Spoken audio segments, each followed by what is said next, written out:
Cuéntame la versión de Reader's Digest de tu historia. Bueno, el 2 de febrero de 2006 debió haber sido el último día de mi vida. Si los doctores hubieran tenido la razón, no estaría sentada aquí hoy hablando contigo, porque ese día entré en un coma, porque tuve cáncer en etapa terminal y mis órganos estaban dejando de funcionar. Tuve cáncer por 4 años, linfoma de Hodgkin, que había comenzado 4 años antes, con un solo bulto en mi cuello. Luego de un periodo de 4 años, el cáncer se esparció a través de mi sistema linfático y había hecho metástasis. Entonces, para el 2006 tenía tumores, algunos de ellos del tamaño de un limón, desde la base de mi cráneo, alrededor de todo mi cuello, debajo de mis brazos, en mi pecho y todo el camino hasta mi abdomen. Tuve lesiones cutáneas abiertas, donde las toxinas estaban supurando fuera de mi piel. Pero también, para ese momento, mi cuerpo había dejado de absorber nutrientes, así que pesaba unas 86 libras. Mis músculos se habían deteriorado completamente, así que ya no podía siquiera caminar, y estaba en una silla de ruedas o estaba acostada. Pero mis pulmones estaban llenos de fluidos, así que cada vez que me recostaba, me ahogaba con mis propios fluidos. Entonces mi cabeza siempre estaba apoyada, y si estaba sentada, tenía tan poca fuerza en mi cuerpo que mi cuello no podía siquiera sostener mi cabeza arriba. Así que mi cabeza estaba siempre guindando así, y solo estaba con tanto dolor y tanta incomodidad. Y el 2 de febrero de 2006, estaba tan débil que mis órganos comenzaron a colapsar uno por uno, y entré en un coma. Y los doctores le dijeron a mi familia que ni siquiera lograría pasar el día, y que no iba a salir de este coma, y que estas eran mis horas finales. Y mientras estaba acostada en coma en esa cama de hospital, y los doctores corrían alrededor de mí, y las enfermeras estaban poniendo tubos en mis venas, y mi familia estaba llorando y estaban quebrados, sin el conocimiento de todos a mi alrededor, en realidad estaba consciente de todo lo que estaba sucediendo, incluso a pesar de que estaba en coma. Así que a pesar de que mi cuerpo físico estaba en un coma y mis ojos físicos estaban cerrados, en realidad podía ver y escuchar todo lo que estaba sucediendo alrededor de mi cuerpo físico. Y se sintió como si ya no estaba en mi cuerpo. Era como si estuviera afuera, y era capaz de ver mi cuerpo acostado en esa cama de hospital. Pero lo que más recuerdo era lo increíble que me sentía, porque como ya no estaba en mi cuerpo, el dolor se había ido. Toda la incomodidad que había sentido por todos esos años, todo se había ido. Y todo el miedo del cáncer, todo simplemente se había ido. Simplemente sentí esta increíble sensación de luz liberadora. Y nunca antes me había sentido de esa manera en vida física. También recuerdo sentirme como que era simplemente libre por completo y que me sentía tan poderosa. Me sentí magnífica y poderosa, más allá de toda creencia. Más poderosa de lo que nunca me di cuenta era cuando estaba en la vida física. Simplemente fue una sensación increíble. Sentí como si estuviera envuelta en esta manta de amor incondicional. Y era un tipo de amor que nunca sentí antes en la vida física. Era simplemente el sentimiento más asombroso y hermoso, y las palabras en nuestro idioma simplemente no le hacen justicia. Uso las palabras amor incondicional, pero incluso eso es realmente débil comparado con lo que realmente estaba sintiendo. Era como si me amaran solo porque existía. En la vida física, siempre sentí que necesitaba trabajar para ser amada, o que necesitaba ser merecedora o digna. Pero en ese reino, era como si era amada sin importar por qué. Era amada simplemente porque sí. Después entré en un reino donde me hice consciente de mi padre fallecido. Mi padre había fallecido unos 10 años antes y estaba consciente de que él estaba allí para ayudarme con el proceso de cruzar. Y sentí, además de encontrarme con mi padre, que realmente él había estado conmigo a través de mi enfermedad. Cuando estaba creciendo, mi padre y yo tuvimos una relación muy turbulenta, porque mis padres son hindúes, pero yo crecí en Hong Kong y fui a una escuela británica. Así que estuve expuesta a múltiples culturas. Mis padres querían criarme con sus valores hindúes y de adolescente y siendo una mujer joven, querían prepararme para un matrimonio arreglado, lo cual es muy normal en mi cultura. Pero porque crecí en una escuela que enseñaba valores británicos, yo no quería tener un matrimonio arreglado. Así que me rebelé en contra de sus valores. Y a medida que crecía en mi final de adolescencia, principio de mis 20, querían engañarme y constantemente querían que conociera hombres en la situación de arreglo matrimonial. Pero me rebelé en contra de ello, peleé en contra de ello. Pero finalmente llegó al punto en el que cedí, porque todos mis amigos estaban casando en la misma situación, y comencé a creer que había algo malo conmigo. Así que cedí y acepté un matrimonio arreglado, y me comprometí, y estuvimos comprometidos por unos meses, pero 3 días antes del matrimonio, me di cuenta que no podía continuar con ello. Me di cuenta que no podía ser la mujer que mi prometido y su familia esperaban de mí. Así que 3 días antes del matrimonio me escapé. Y esto trajo mucha vergüenza a la familia de mi prometido y a mi familia, y estaba completamente condenada en mi cultura. Fue una gran cosa lo que hice. Y todos los de mi comunidad le dijeron a mis padres que ningún hombre hindú se casaría conmigo después de lo que había hecho. Y ningún padre permitiría a sus hijos acercarse o casarse conmigo por lo que había hecho.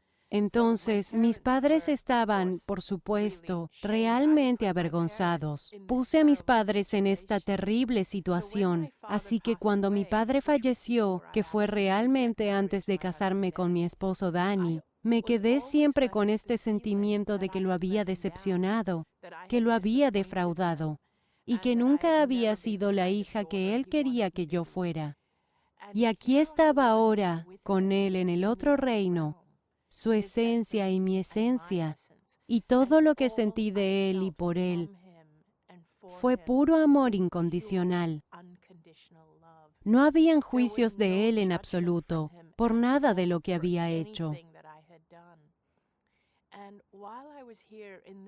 Y mientras estaba aquí en este reino, me di cuenta que cuando morimos, no solo dejamos atrás nuestro cuerpo físico, sino también dejamos atrás nuestro género, nuestra cultura, nuestra raza, nuestra religión y todas esas capas y capas de filtros y programaciones que hemos acumulado en toda una vida. Todo eso queda atrás. Todo eso es parte de la vida física y no parte del reino de la muerte. Entonces, si todo eso queda atrás, ¿qué es lo que cruza? Me di cuenta que lo que cruza es nuestra esencia pura. Y podemos llamarlo esencia pura, podemos llamarlo amor puro, podemos llamarlo Dios puro, podemos llamarlo como queramos, pero es todo uno en la misma cosa. Y me di cuenta de que aquí, en este otro reino, era mi esencia pura y la esencia pura de mi Padre. Y nos estábamos comunicando entre nosotros. Y cuando es esencia pura con esencia pura, no hay espacio para la mala comunicación. No hay ego involucrado. Y era como si su esencia y mi esencia se integraran. Y sabía todo lo que Él quería que yo supiera. Y Él quería que yo supiera que me amaba incondicionalmente. Y por mucho que fui víctima de mi cultura en la vida física, Él también fue víctima de la misma cultura. Y solo estaba haciendo lo que Él creía era esperado de Él. Nunca tuvo la intención de poner tanta presión en mí. Y supe, en ese momento, que cuando cruzamos, todo lo que tenemos y todo lo que somos es puro amor incondicional. Sentí en ese punto que mi padre quería que supiera que realmente no era mi tiempo, pero ninguna parte de mí quería volver a ese cuerpo físico. Ese cuerpo estaba muriendo, así que me quería quedar en este reino. Quería ir más lejos en ese reino. A pesar de que era consciente de que mi madre y mi esposo estaban devastados, me sentí desapegada de ello, porque el tiempo no es lineal en ese reino. Es como lo que sentimos nosotros, son años y años de tiempo en este reino físico. Se sentía como si en ese reino pasara en un instante. Era como si estuviese consciente de todo el tiempo, todo a la vez. Entonces, sabía que me reuniría con mi familia. Quería continuar explorando ese reino. Y después me hice consciente de que mi mejor amiga, que había fallecido 2 años antes, me hice consciente de que ella estaba allí conmigo también. Y nuevamente, todo lo que sentí de ella fue puro amor incondicional. Sentí como si estuviese rodeada de seres amorosos y no los reconocí a todos ellos, pero simplemente sentí que estaban allí para ayudarme. El amor incondicional que sentí se sintió como si solo viniera de todo el universo. No era como que había un ser específico, al cual yo llamaría Dios, que estaba amándome. En efecto, de lo que me di cuenta fue que lo que había percibido previamente como un Dios que estaba separado de mí en ese reino, me di cuenta que Dios no está separado de mí. En efecto, me integré con todo lo que es, y en efecto, me convertí en lo que percibí como Dios. Y me di cuenta que cada persona, cuando morimos, nos integramos con lo que consideramos es Dios. Entonces, todos y cada uno de nosotros es en realidad una expresión de Dios. Dios se expresa a sí mismo a través de nuestros ojos, a través de nuestras vidas. Todos somos expresiones de Dios. También me hice consciente de cosas que estaban pasando en mi cuerpo físico en el cuarto del hospital. Si ponía mi conciencia en mis miembros familiares, estaba con ellos. Si ponía conciencia en mis amados fallecidos, estaba con ellos. Y me hice consciente de que mi hermano, que vivía en la India en el momento en que todo esto me estaba sucediendo, en un hospital en Hong Kong, me hice consciente que él había escuchado la noticia de que iba a morir y estaba frenéticamente tratando de tomar un avión para alcanzarme porque él quería estar conmigo antes de que realmente muriera. Así que recuerdo incluso sentir que necesitaba mantenerme viva, por lo menos hasta que él llegara a mí, porque sabía que quedaría devastado si llegaba y ya yo había fallecido. Así que recuerdo sentir al menos hasta que él llegara a mí, necesito mantenerme viva. Estaba consciente también de otras vidas que compartí con mi hermano y me sentí muy protectora sobre él y sus emociones, porque sabía que habíamos compartido otras vidas antes. Me di cuenta de que el propósito de mi esposo Danny y el mío estaban vinculados. Podía verlo sentado allí, al lado de mi cama en el hospital, sosteniendo mi mano. Nunca se alejó de mi lado en todo el tiempo, y estaba sosteniendo mi mano y dispuesto a que yo regresara. Estaba consciente de que si moría, él podría realmente haber seguido alrededor de 6 meses o 1 año más tarde, porque no hubiese sido capaz de cumplir su propósito. Pero aún así, para mí, no lo sentí como algo malo, porque si fallecía, simplemente se uniría a mí en el otro reino. A través de todo esto, seguí sintiendo a mi padre animándome para volver. Seguía diciéndome que mi propósito no estaba completo. Necesitaba regresar. No podía entender por qué me quería de regreso, porque mi cuerpo estaba enfermo y muriendo. Yo estaba sufriendo, mi familia estaba sufriendo, pero entonces, alrededor de ese punto, fue como si alcanzara un estado de completa y total claridad. Y en ese estado de claridad, entendí por qué tenía el cáncer.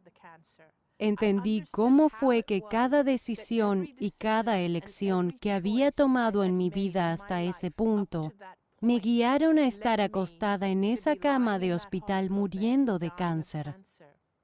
Sentí como si, ahora que sabía esta verdad de por qué tenía el cáncer y sabía la verdad de quién soy verdaderamente, me di cuenta que si escogía volver a mi cuerpo, que sanaría. Luego sentí que alcancé un punto donde si iba más lejos, no hubiera podido volver atrás. Y podía sentir a mi padre decirme, esto es lo más lejos que puedes llegar. Si vas más lejos, estarás en el reino de la muerte. No puedes volver. No me importaba ir más lejos, pero mi padre entonces dijo, tienes algunos regalos en el otro lado esperando por ti. Tienes algunos regalos si decides volver a la vida. Si no regresas a tu cuerpo físico, estarás desperdiciando esos regalos. Ya has sufrido lo suficiente. Y ahora cuando regreses, verás los regalos del sufrimiento. Si no regresas, no experimentarás esos regalos. Y entonces fue en ese momento que tomé la decisión de regresar. Tan pronto tomé la decisión de regresar, sentí a mi padre y a mi mejor amiga decirme, ahora que sabes la verdad, vuelve y vive tu vida sin miedo. Y fue en esos momentos que me sentí a mí misma saliendo del coma. Y comencé a abrir mis ojos y miré alrededor a mi entorno. Y allí estaba, de vuelta en esa cama de hospital, en ese cuarto de hospital. Y mi esposo Danny estaba a mi lado sosteniéndome la mano. Y comenzó a sonreírme tan pronto abrí mis ojos. Y mi madre estaba allí. Mi hermano estaba allí, y yo aún estaba muy atontada y muy confundida. Era como si tuviera un pie a cada lado, y comencé a decir, voy a estar bien, papá está aquí. Papá dijo que aún no es mi tiempo, y por supuesto nadie supo de lo que estaba hablando, pero todos se veían tan felices de que estaba saliendo del coma. Había estado en coma alrededor de un día y medio, tal vez 30 horas y algo, y comenzaron a llamar al doctor. Y cuando el doctor entró al cuarto, era el doctor que solo comenzó a tratarme después de que entré en el coma. Él había sido el doctor que estaba de guardia. Y cuando entró al cuarto, lo llamé por su nombre y dije, buenas tardes, doctor Chen. Y me dijo, ¿cómo sabes mi nombre? Y dije, ¿no es usted el doctor que me ha estado tratando desde ayer? ¿No tomó los fluidos de mis pulmones esta mañana cuando comencé a ahogarme? Y él dijo, ¿cómo puedes saber eso? Estabas en coma. No puedes saber que tomé los fluidos fuera de tus pulmones. Y me quedé un poco confundida porque le dije, ¿yo estaba en coma? Ni siquiera me di cuenta de que estaba en coma, porque ambos mundos estaban tan mezclados en mi cabeza. Era como si acababa de tener un pie en cada lado y estaba completamente confundida. Luego, después de que el doctor se fue, le dije a mi esposo, ¿por qué se veía tan confundido? ¿No es él el doctor que te dijo que ni siquiera iba a pasar las siguientes 24 horas? Y mi esposo dijo, ¿cómo siquiera escuchaste eso? Ni siquiera lo dijo en el cuarto, dijo eso en el pasillo, alrededor de 40 pies de distancia, en la estación de enfermeras. Y dije, ¿de veras? Podría jurar que lo vi diciéndote eso. Y fue solo en ese momento que todos alrededor mío comenzaron a darse cuenta de que algo había ocurrido. Y hasta yo comencé a darme cuenta. Oh, sí, de alguna manera no estaba en mi cuerpo. Y allí fue cuando comencé a hablar de ello. Para el segundo o tercer día, comencé a ponerme realmente eufórica. Comencé a pensar que estaba de vuelta, que había viajado al otro lado. Quería sentarme. Quería sacarme todos los tubos y le estaba diciendo a los doctores y mi familia, voy a estar bien, voy a estar bien. Papá dijo que aún no es mi tiempo y voy a estar bien. Pero los doctores querían ser reales realmente cautelosos. Le decían a mi familia que mi condición aún era muy crítica. Pero para el tercer o cuarto día, todos comenzaron a convencerse realmente porque yo solo estaba eufórica y me quería sentar y me estaba fortaleciendo. Y para el quinto día, los doctores podían realmente ver físicamente que los tumores se estaban encogiendo. Solo al tacto, mis tumores se encogieron alrededor de 60 o 70%.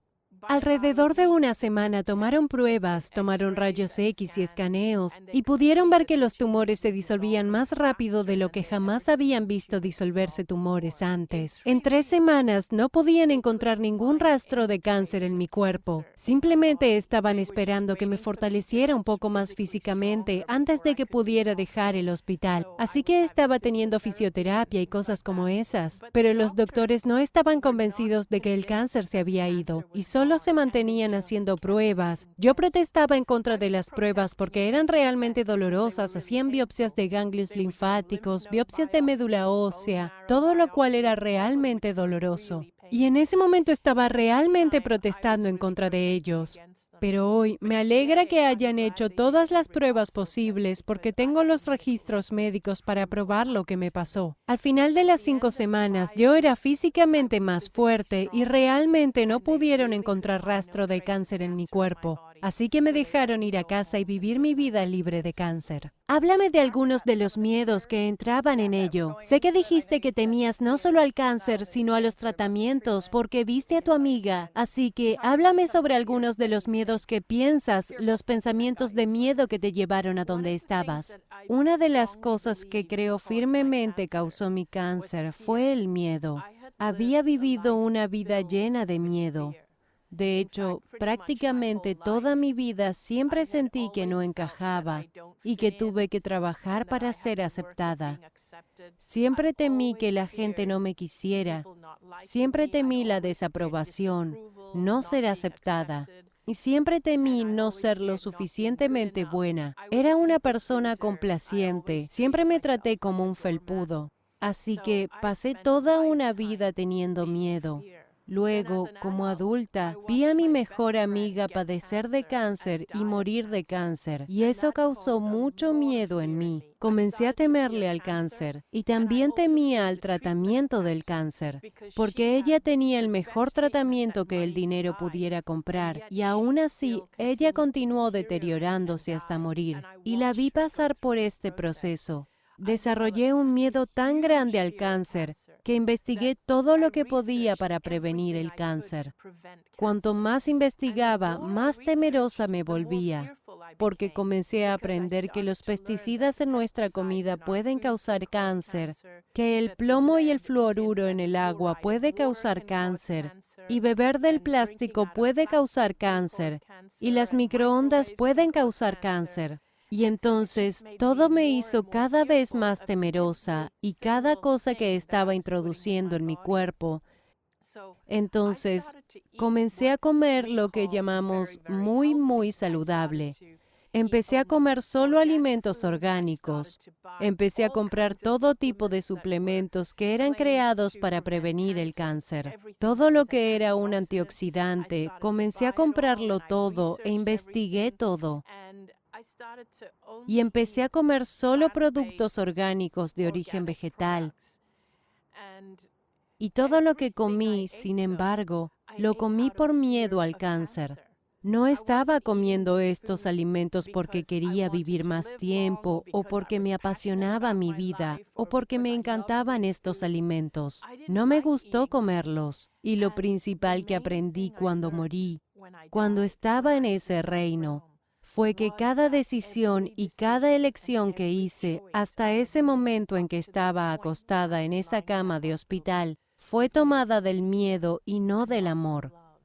Y así, desde ese momento, tomé el compromiso de que mientras esté viva, voy a tomar mis decisiones desde un lugar de amor. Alguien como yo, alguien que intelectualmente puede comprender dónde estabas y puedo imaginar la unidad y la dicha y el amor puro que sentiste. ¿Cómo realmente encarnamos eso y decimos, está bien, no hay nada que temer? ¿Cómo podemos recordar y encarnar eso? Aunque es difícil para las personas que no han tenido dicha experiencia de realmente sentir lo que yo sentí, una de las razones por las que comparto mi historia es para que las personas puedan saber que hay algo más. Hay algo mucho, mucho más sin tener que pasar por lo que yo pasé. Recuerdo una de las cosas que sentí cuando volví del otro reino. Lo principal que sentí fue, ¿por qué descubrí esto solo después de morir? ¿Qué si no hubiera regresado? ¿Y cómo podemos aprender esto solo después de morir? Y luego me di cuenta de que en realidad nacemos sabiendo esto. Nacemos sabiendo que somos amor y que somos amados. Creo que nacemos sabiendo quiénes somos realmente. Pero a medida que avanzamos en la vida, comienza a erosionarse y comenzamos a sentir miedo porque estamos condicionados en una dieta de miedo. Comienza con nuestra educación, nuestra sociedad y nuestra cultura. Y cuanto más y más estamos condicionados por el miedo, más temprano olvidamos quiénes somos realmente, porque el amor y el miedo no pueden existir simultáneamente. Es uno o el otro. Nacemos sabiendo que somos amor y venimos del amor, pero el miedo es lo que lo erosiona, y nuestros gobiernos nos llenan de miedo. Nuestras sociedades nos llenan de miedo. Nuestro sistema educativo se basa en el miedo. Está basado en la competencia y en salir adelante. Nuestro sistema médico se basa en el miedo. Es miedo a la enfermedad más que promover el bienestar. Incluso nuestras religiones se basan en el miedo. Miedo del más allá. Mientras que realmente no hay nada que temer del más allá. Entonces, cuando comparto mi historia, encuentro que no es que las personas están escuchando algo nuevo. Lo que noté que sucedía era que les estaba haciendo recordar a las personas algo que ya sabían. Y es por eso que la comparto, porque siento que activa algo dentro de ellas y que están recordando algo que ya vinieron aquí sabiendo. Con eso en mente, ¿tuviste claridad de cuál es el propósito de la vida? Creo que la razón por la que venimos a la vida es experimentar lo físico, porque en ese reino nosotros no tenemos cuerpos físicos, no tenemos biología, no tenemos el espectro completo de las emociones en la forma en que tenemos aquí. En ese reino, todo lo que sentimos es amor incondicional. No hay juicios, no hay celos, no hay competencia. Así que venimos aquí para realmente tener experiencias de vida. Porque recuerdo incluso cuando volví por primera vez, sentí como si yo había elegido volver. Incluso con las experiencias negativas en la vida, me sentía agradecida de que estaba recibiendo una oportunidad para experimentarlas.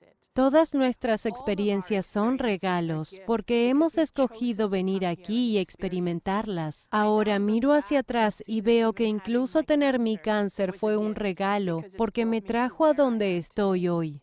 ¿Cómo es tu dieta ahora? Sé que ya no vives con miedo, pero ¿sigues alguna dieta o plan de ejercicio? ¿Cuál es tu régimen de salud? Pues hoy en día, aunque elijo comer sano muchas veces, lo elijo porque amo mi vida. Soy apasionada en cuanto a mi vida y lo que hago. Amo lo que hago, así que quiero mantenerme saludable y quiero vivir mucho. De verdad que sí, pero al mismo tiempo no le temo a mi salud, no le temo al cáncer, no le temo a la comida que como en absoluto. Y sé que lo más importante es divertirse, encontrar tu pasión, para encontrar tu alegría. Así que si salgo con amigos y estoy pasando un buen rato y estoy tomando un vaso de champán o comiendo un postre, disfruto absolutamente cada bocado. Porque las cosas más importantes que me di cuenta, la número uno es disfrutar la vida, porque la alegría, la diversión y la risa son más sanadoras que cualquier otra cosa, que cualquier medicamento, que cualquier meditación, oración, canto o comida saludable.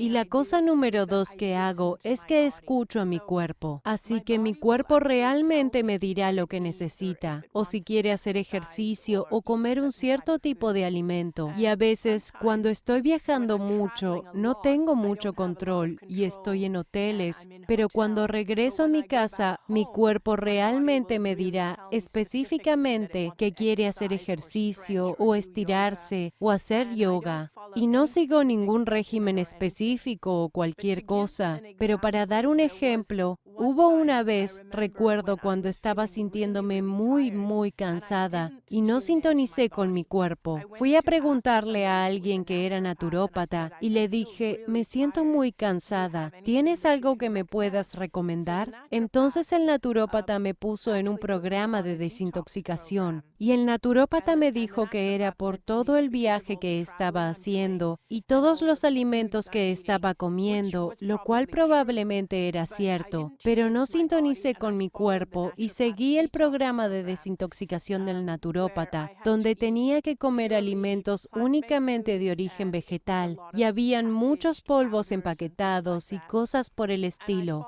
Y lo seguí durante unos 10 días y en lugar de sentirme mejor, en realidad me sentí peor. Y el naturópata me dijo que continuara, porque tu cuerpo está desintoxicándose. Así que seguí y no solo no salí de ello, continué bajando en espiral. Así que finalmente solo tuve que parar y miré hacia adentro y dije, voy a sintonizar con mi cuerpo. No puedo seguir dándole una oportunidad a esto. Me sintonicé y mi cuerpo comenzó a mostrarme fotos, o mi mente comenzó a enseñarme imágenes de inmediato de huevos duros y pescado. Y entonces pensé, estoy privada de proteínas porque había estado en una dieta completamente a base de plantas, tomando muchos polvos y cosas. Así que inmediatamente fui a la cocina y herví 2 huevos y me los comí, e instantáneamente me sentí mejor. Y entonces me di cuenta de que, aunque necesitaba limpiar mi dieta, no podía deshacerme de las proteínas. Solo era alguien que necesitaba comer pescado y huevos y cosas así.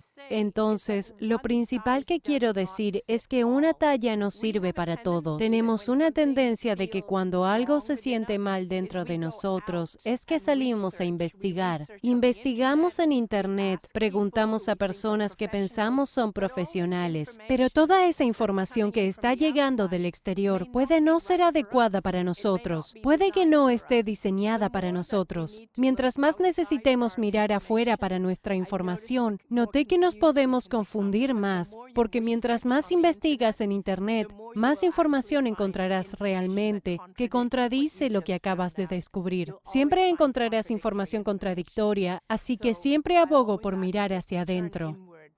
¿Alguna vez caes de nuevo en un momento donde tus pensamientos se vuelven temerosos? Y si es así, ¿cómo te mueves a través del miedo?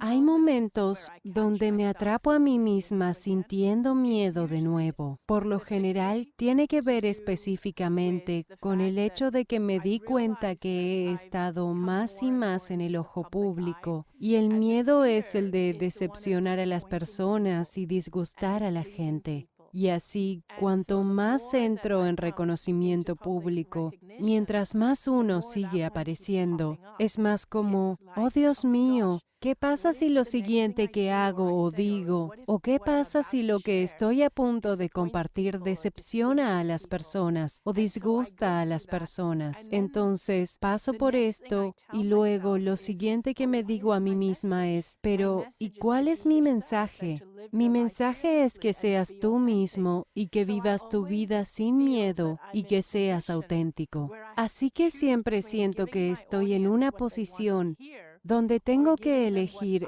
entre darle a mi audiencia lo que quiere escuchar o darles lo que yo siento es mi verdad y mi autenticidad. Y lo que realmente me mantiene en control es recordar que la persona que yo era, la persona temerosa, la que tenía miedo de ser auténtica, fue la persona que contrajo cáncer. Nunca quiero volver a ser esa persona de nuevo. Y así, cada vez que estoy en esa situación en la que pienso, ¿voy a decepcionarlos? Ahí es cuando me pregunto a mí misma, pero tengo que vivir mi vida sin miedo, tengo que ser auténtica, tengo que ser quien soy. soy. No quiero volver a ser esa persona de nuevo. Entonces, ser libre significa realmente ser libre de decepcionar a las personas. Si miro atrás a cuando tuve el matrimonio arreglado, si en ese momento hubiese sido más temerosa de decepcionar a la sociedad y a la comunidad y a mi familia y a su familia, habría estado atrapada en ese matrimonio arreglado. No sé qué hizo que yo tomara esa decisión, pero algo lo provocó. Pero cuando estaba en el otro reino, en ese momento pensé que sería juzgada por ello, porque pensaba que había hecho algo mal. Traje vergüenza a todos. Pero en la claridad del otro reino, cuando pude ver la trayectoria de mi vida, me di cuenta que incluso lo que había hecho fue perfecto en el panorama general. Fue perfecto porque me permitió seguir adelante y conocer a mi esposo, pero al mismo tiempo, aunque había lastimado a la familia de mi prometido, lo que sucedió es que dentro de su familia y dentro de mi comunidad, hizo que las personas miraran los matrimonios arreglados de manera diferente. Hizo que otras mujeres que vinieron después de mí, las hizo intrépidas para ponerse de pie y decir, no, no queremos pasar por un matrimonio arreglado. Hizo que padres de hombres jóvenes y mujeres en mi comunidad lo miraran de manera diferente y hablaran con sus hijos de manera diferente. Entonces, de hecho, en el gran esquema de las cosas, en el panorama general, lo que había hecho fue perfecto y lo que había hecho fue auténtico, a pesar de que se sintiera mal en ese momento. Hay tanto miedo alrededor de la cuarta etapa y en la etapa terminal del cáncer. ¿Cómo cambiamos ese miedo de asociación automática con la muerte, etapa 4, a esperar y decir no es el final? Puedes oscilar y puedes ser acribillado con tumores del tamaño de un limón y pueden disolverse en cuestión de 3 semanas. Sé que hay mucho miedo alrededor de ser diagnosticado con cáncer, especialmente si eres diagnosticado en la etapa 4, 3 o 4, y de inmediato la asociación es que vamos a morir, voy a morir. Entonces, en primer lugar, quiero dirigirme a todas las personas que trabajan en la comunidad médica, doctores, oncólogos. Siento que contribuyen al miedo de una forma enorme, de una manera realmente enorme, porque cuando lo piensas, cuando un doctor diagnostica una etapa 3 o 4 de cáncer, el mismo doctor siente miedo, y cuando un doctor siente miedo, el paciente lo capta de inmediato. Siento que el miedo al cáncer es en realidad más grande que el cáncer en sí. Y muy a menudo, cuando un doctor dice que no hay cura, lo que realmente quieren decir es que en la medicina occidental, en oncología, no hay cura. Pero no significa que en realidad no existe cura. En realidad hay muchas más opciones de lo que creemos, y la oncología o la medicina occidental es solo una opción de muchas. Y solo porque la medicina occidental no tiene cura, inmediatamente ese miedo se propaga a nosotros y a la sociedad. ¿Cómo puede la persona que recibe el diagnóstico o el ser querido de esa persona, cómo pueden enfocar su mente hacia la esperanza? Cuando las personas me dicen que acaban de recibir el diagnóstico de cáncer o que su ser querido tiene un diagnóstico de cáncer, lo primero que les digo es que dejen de enfocarse en el cáncer en sí. Yo estaba obsesionada con el cáncer cuando me diagnosticaron. Pero le digo a las personas que no se enfoquen en el cáncer. Concéntrate en la vida. Concéntrense en algo que te brinde alegría. Concéntrate en el amor. Concéntrate en tus seres queridos. Eso es lo que deberíamos estar haciendo de igual manera, tengamos cáncer o no. El gran error que cometí fue obsesionarme con el cáncer. Estar obsesionados con la enfermedad simplemente nos mantiene atrapados en el miedo. Así que concéntrate en lo que te trae alegría, enfócate en las personas que amas y las personas que te aman, y pasa todos los días haciendo cosas que te hacen sentir bien. Y si estás apoyando a un ser querido que está pasando por el cáncer, anímalos a hacer eso. E incluso si tienen que pasar por tratamientos, incluso si tú tienes que pasar por tratamientos, solo hazlo como si fuera un recado. No hagas que ese sea el punto focal de tu día. Y ciertamente no conviertas la enfermedad en el punto focal de tu día. Personas en la comunidad médica, cuando leyeron mi historia por primera vez, algunos de ellos de hecho dijeron que compartir mi historia es peligroso, porque le da a las personas falsas esperanzas. Lo que me gustaría decir respecto a ello es que, ¿por qué es peligroso dar esperanza a las personas? ¿Por qué se considera falsa esperanza? Porque ya sea que tengas un día, un mes o un año para vivir, siempre necesitas tener esperanza. Si no tienes esperanza, pierdes la voluntad para vivir. Y de hecho, siento que cuando un doctor te dice que solo tienes 3 meses o 3 semanas, eso es más peligroso, porque eso le quita a las personas la esperanza. Hay tanto que cambiaría acerca de cómo la comunidad médica maneja las enfermedades. En primer lugar, removería la palabra remisión de su vocabulario, porque la encuentro una palabra realmente peligrosa, porque mantiene a las personas en el miedo de que su cáncer va a volver. Y ese mismo miedo es el que contribuye a que nos enfermemos en primer lugar. Entonces, lo que suelo decir a las personas a quienes se les ha dicho que están en remisión, en primer lugar les digo, ya estás listo con tu cáncer. Y en segundo lugar digo, piensa en la palabra remisión como si realmente significara recordar mi misión. Así que es hora de que te vayas y recuerdes tu misión. Has terminado con el cáncer. Y se hace realidad. Es un efecto placebo. Exactamente. Y de hecho, todos sabemos el poder de la sugestión, y en medicina es conocido en realidad como el efecto placebo. Y eso ha sido científicamente probado. Y de hecho, cuando los doctores me dijeron que tenía 3 meses de vida, mi salud se deterioró mucho más rápido, hasta que tuve la experiencia cercana a la muerte y me di cuenta que no era mi momento.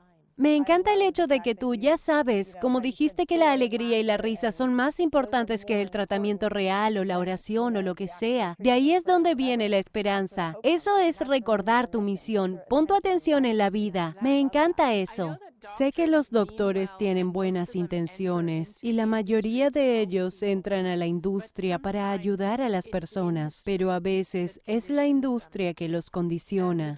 Y los doctores que me trataron en realidad fueron todos muy amables, pero contemplo la posibilidad del día en que las personas con enfermedades, cuando vayan a ver a un doctor y les hagan preguntas como, ¿has sufrido un trauma recientemente? ¿Tienes personas en tu vida a quienes amas y que te aman? Y preguntas como esas, en lugar de que los doctores solo se enfoquen en lo físico y en manipular lo físico. Porque en realidad la enfermedad no comienza en lo físico, comienza en algún lugar mucho más profundo, en algún lugar mucho más esotérico, comienza en lo emocional y en lo espiritual.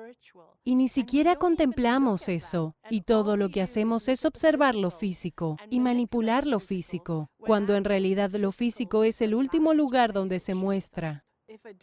Si un médico te ha dado un pronóstico terminal, mientras estés respirando siempre hay esperanza. Nadie puede decirte cuándo vas a morir, nadie, y soy la prueba viviente de ello.